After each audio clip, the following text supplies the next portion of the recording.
చక్రి చేసిన పని చూసి బెదిరిపోయిన మహాలక్ష్మి. అసలు చక్రి ఏం చేశాడు? ఆ తర్వాత మహాలక్ష్మి ఏం చేయబోతుంది? ఇవన్నీ తెలియాలంటే మీరు వీడియో చివరి వరకు చూడాల్సిందే.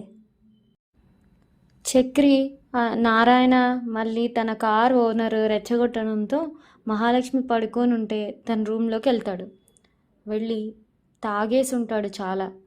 తనలో తను అనుకుంటూ ఉంటాడు, నువ్వు పెళ్లి చేసుకున్నావు, ఎందుకురా ఆ భయము? తనతో మొగుడిలా బతకడం నేర్చుకో. ధైర్యంగా వెళ్ళి నేనే నీ మొగుడిని అని చెప్పు.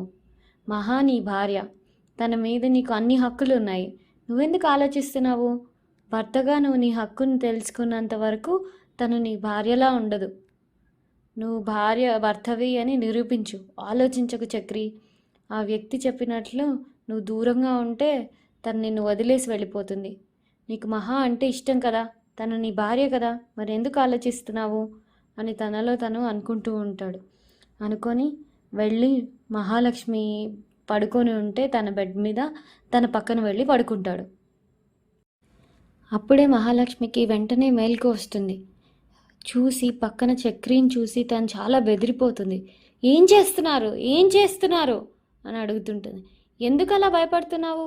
నేను వేరే ఎవరినో కాదు కదా, నీ మొగుడినే కదా, మనకు పెళ్ళైంది కదా, నేను ఎందుకు బయటికి పడుకోవాలి?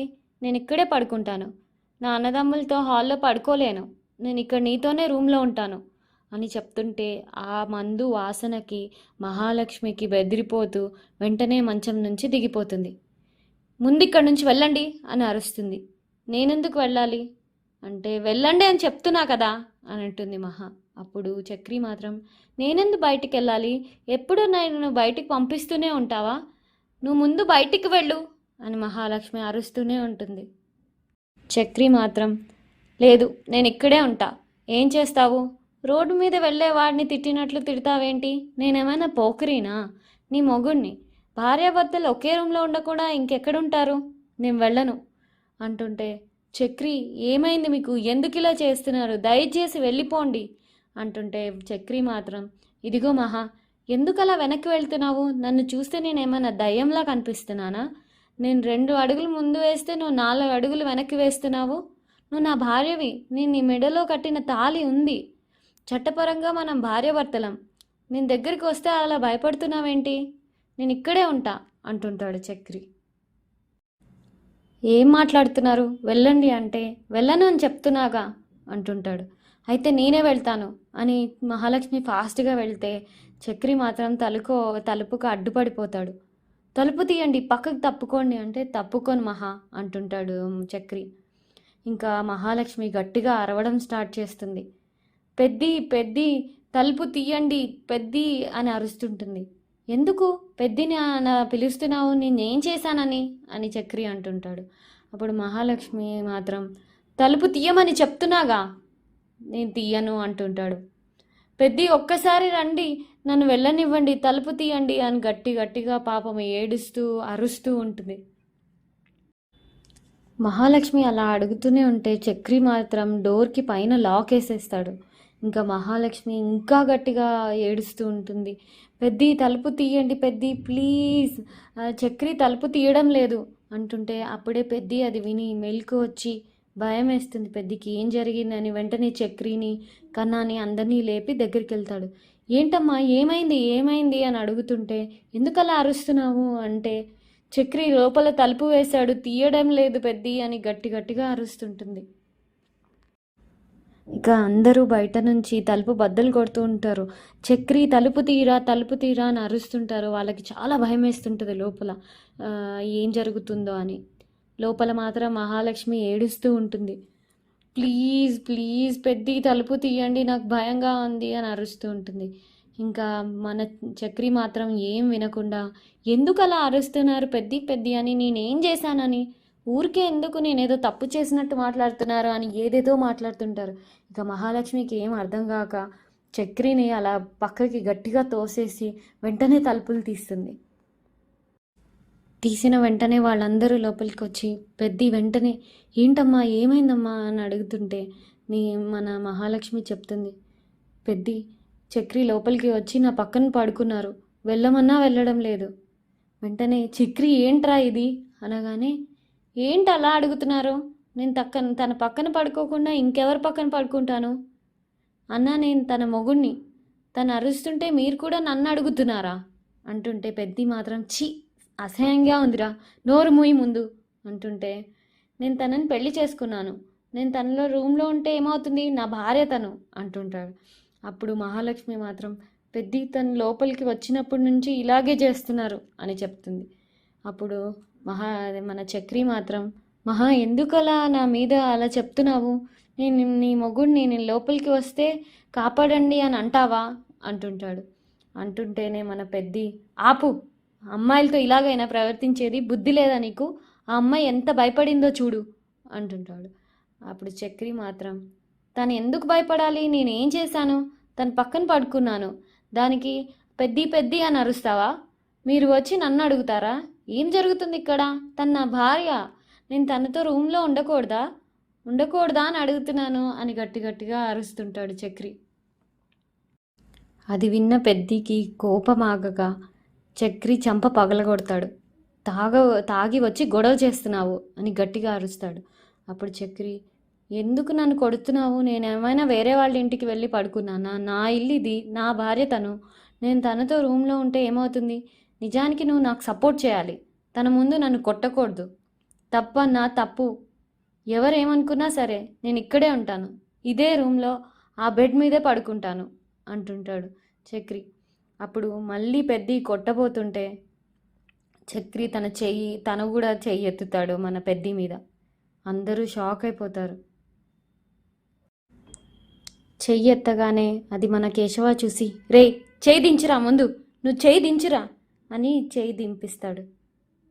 పెద్ది మాత్రం తన తల దించుకొని ఉంటాడు. నేను ఇక్కడే ఉంటానురా అంటుంటాడు చక్రి. రే నువ్వు బాగా తాగి పిచ్చి పిచ్చిగా మాట్లాడుతున్నావు, నడువు బయటికి అని చెప్పి మన కేశవ చక్రిని బయటికి తీసుకెళ్తుంటాడు. బయట నుంచి ఇదంతా చూసిన నారాయణ మాత్రం, అమ్మో ఇక్కడేం జరుగుతుంది, నేను ముందు ఇక్కడి నుంచి వెళ్ళిపోవాలి అని చెప్పి మెల్లిగా బయటికి వెళ్ళిపోతాడు. మన చక్రి ఏమో, వదిలే నేనేం తప్పు చేశాను? తన నా భార్య రూమ్లో మొగుడు పడుకోవద్దా అంటూ వదలవేరా, ఆపండి అనుకుంటూ అక్కడి నుంచి తీసుకొని వెళ్ళిపోతారు. మహాలక్ష్మి మాత్రం తను వణికిపోతూ భయంతో ఏడుస్తూ కూర్చుండిపోతుంది. తనకేం చేయాలో అర్థం అవ్వదు. ఇక రూమ్కి తీసుకెళ్ళాక కేశవ, ఏంట్రా ఇది అంటే, నేనేం తప్పు చేశానురా అంటుంటాడు చక్రి.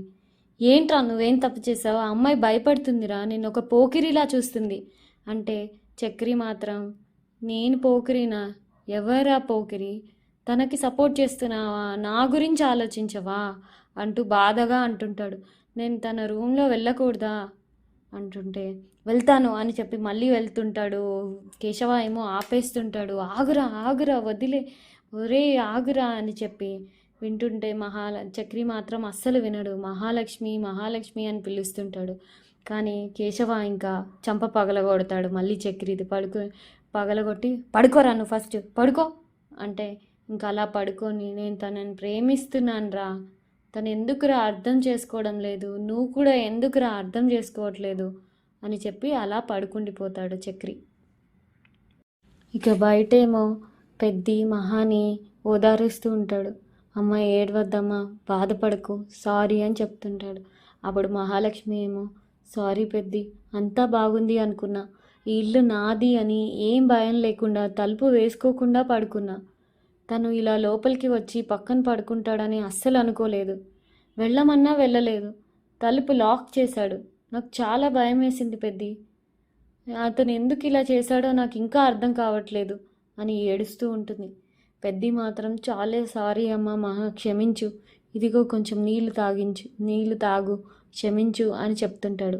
ఇవేమీ జరిగి ఉండకూడదు, ఇలా వాడు ఏమీ చెయ్యడు, నేను చూసుకుంటాను, నువ్వు వెళ్ళి పడుకోమ్మా, తలుపు వేసుకొని ధైర్యంగా పడుకో, భయపడకు, నేనున్నాను కదా, నేను చూసుకుంటాను అని చెప్పి పెద్ది మహాని లోపలికి పంపిస్తాడు. తను మాత్రం చాలా ఏడుస్తూ భయపడుతూ ఉంటుంది. ఇంకా మరుసటి రోజు ఉదయం మహాలక్ష్మి రూమ్లో నుంచి ఇంకా బయటికి రాదు. పెద్ది వెళ్ళి తలుపు తడతాడు, కానీ తన నుంచి ఎలాంటి సమాధానం ఉండదు. కేశవ అడుగుతాడు, ఏంటన్నా తను ఏమైనా మాట్లాడిందా అంటే, పొద్దున టీ అడిగాను వద్దని చెప్పిందిరా అని మాట్లాడుతూ ఉంటారు. అప్పుడే మన కన్నా బయటికి వస్తాడు. ఏంట్రా నీ కాలేజ్ టైం అవుతుంది కదా, రెడీ అవ్వలేదా అంటే, అది వదిన అంటే వదిన ఆఫీస్కి వెళ్తుంది, నువ్వు కూడా వెళ్ళాలి, వెళ్ళి రెడీ అవ్వపో అని చెప్పి కన్నాని పంపిస్తారు. అప్పుడే మహాలక్ష్మి బయటికి వస్తుంది. కన్నా కూడా రెడీ అయిపోయి ఉంటాడు. మహాలక్ష్మి ఏం మాట్లాడదు, చాలా బాధగా ఉంటుంటుంది. అప్పుడు పెద్ది అంటాడు, మహా ఎంత కష్టంగా ఉందో నాకు తెలుసమ్మా, చాలా సారీ అమ్మా అని చెప్తుంటాడు. మీరెందుకు పెద్ద సారీ చెప్తున్నారు అని అంటుంటాడు. ఇంకా వాళ్ళందరూ కన్నా కూడా సారీ చెప్తాడు. సారీ వదిన ఇలా జరిగినందుకు అంటే వదిలేరా అంటుంటుంది మన మహాలక్ష్మి. నేను ఆఫీస్కి వెళ్ళొస్తాను పెద్ది అని బాధగా చెప్తుంది. చెప్పగానే ఇంకా టైం ఉంది కదమ్మా, లంచ్ బాక్స్ ఇస్తానుండు అంటే, పర్వాలేదు పెద్ది నేను వెళ్ళిపోతాను అంటుంటుంది. కన్నా నేను వస్తాను వదిన మీతోటి అంటే, లేదురా కన్నా నీకు ఇంకా టైం ఉంది కదా, నేను వెళ్ళగలుగుతాను, నేను వెళ్తాను అంటాడు. కేశవ పోనీ నన్ను డ్రాప్ చేయమంటారా అంటే, లేదు లేదు నేను వెళ్తాను అని చెప్పి అక్కడి నుంచి వెళ్ళిపోతుంది. ఇక చక్రి రూమ్లో మెల్లిగా నిద్రలేస్తాడు. అప్పుడే అక్కడ కేశవ వచ్చి తన బట్టలు తీసుకుంటుంటే ఏమీ తెలియనట్టు, ఏంట్రా కేశవ అని మాట్లాడుతుంటే కేశవ ఏం మాట్లాడకుండా అక్కడ వెళ్ళిపోతాడు. ఏంటి వీడేం మాట్లాడట్లేదు అనుకుంటూ ఉంటాడు, తనకి జరిగింది ఏం గుర్తు రాక. తర్వాత కూర్చొని ఆలోచిస్తాడు. తనకు మొత్తం జరిగిందంతా గుర్తొస్తుంది. తన చెంపదెబ్బ తిన్నది అన్నీ గుర్తొచ్చి వెంటనే తన మెలకువగా వచ్చేస్తాడు. అప్పుడే అక్కడ పెద్ది వస్తే పెద్ది అన్న అన్న అని పిలుస్తుంటే పెద్ది మాత్రం మాట్లాడు. అక్కడి నుంచి వెళ్ళిపోతుంటే తన చేయి పట్టుకొని ఆపబోతాడు. అప్పుడు పెద్ది ఛీ నోరు ముయిరా అని అరుస్తాడు.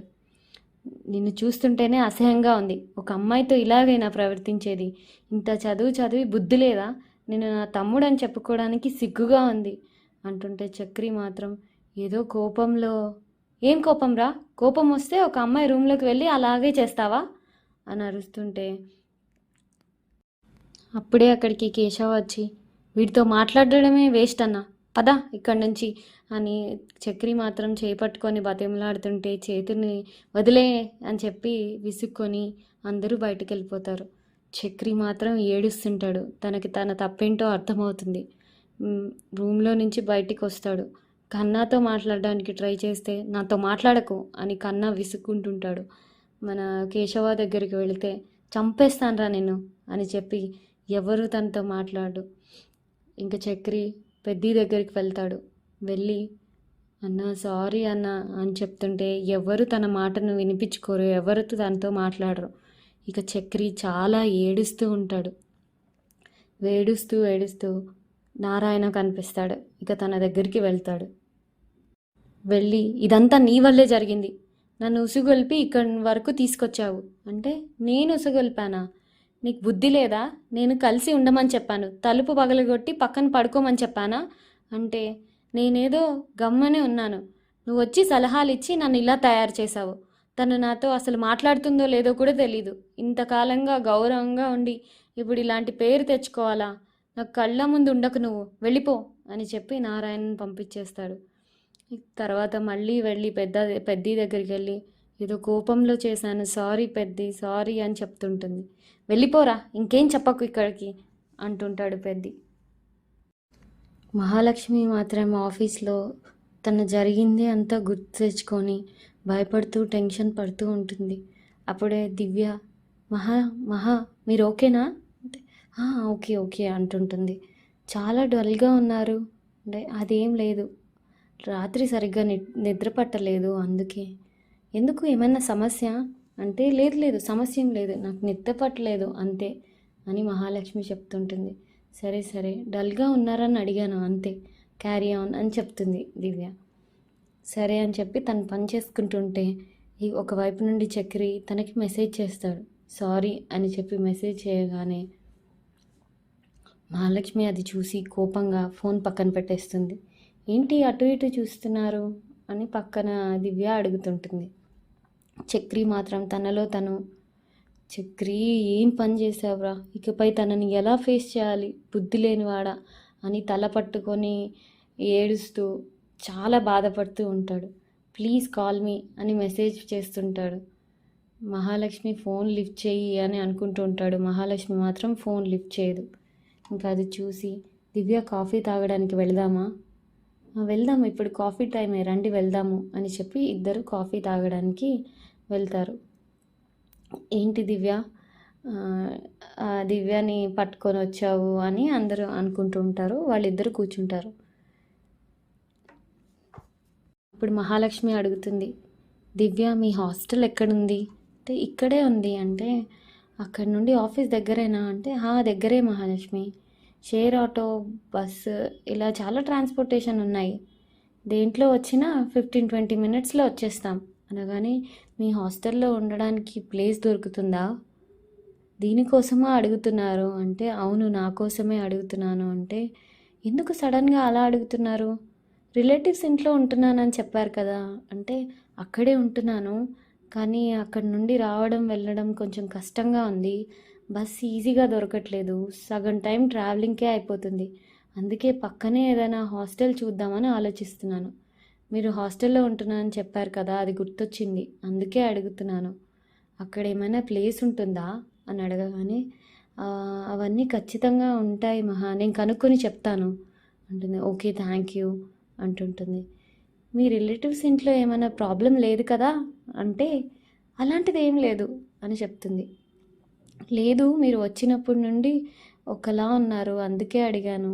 చచా అలా ఏం లేదు, నేను ఊరు నుంచి వచ్చేటప్పుడే హాస్టల్లో ఉండాలనే ప్లాన్తోనే ఉన్నాను, వెంటనే హాస్టల్లోకి వెళ్ళొద్దు, ఏదైనా జాబ్ దొరికే వరకు కొన్ని రోజులు రిలేటివ్ ఇంట్లో ఉందామని అనుకున్నాను. ఓకే అంటుంటుంది దివ్య. అప్పుడు జాబ్ దొరికేసింది కదా, అందుకే హాస్టల్కి వెళ్దాము అనుకుంటున్నాను, మా ఇంట్లో కూడా జనాలు ఎక్కువ, నేను ఆఫీస్కి వెళ్తున్నానని నా మీద కేర్ తీసుకొని రోజు ఫుడ్ రెడీ చేసి ఇస్తున్నారు, అదంతా వాళ్ళకు కష్టమే కదా, కానీ మా హాస్టల్లో ఫుడ్ కొంచెం యావరేజ్గా ఉంటుంది, అదంతా పర్వాలేదు, నేను మేనేజ్ చేసుకుంటాను, మీరు అవైలబుల్ ఉంటే నేను ఈరోజే షిఫ్ట్ అయిపోతాను అంటుంటుంది. సరే మహా, నేను కనుక్కొని చెప్తాను అని చెప్తుంది. అంతేనండి. మరి మహాలక్ష్మి ఇంట్లో ఉంటుందా, ఇంట్లో నుండి వెళ్ళిపోతుందా, ఈ అన్నదమ్ములు ఏం చేయబోతున్నారు, ఇదంతా తెలియాలంటే మీరు ఖచ్చితంగా మా వీడియోకి లైక్ చేయండి, షేర్ చేయండి, అలాగే సబ్స్క్రైబ్ చేసుకోండి. నెక్స్ట్ వీడియోలో కలుద్దాం. థ్యాంక్ యూ సో మచ్ అండి.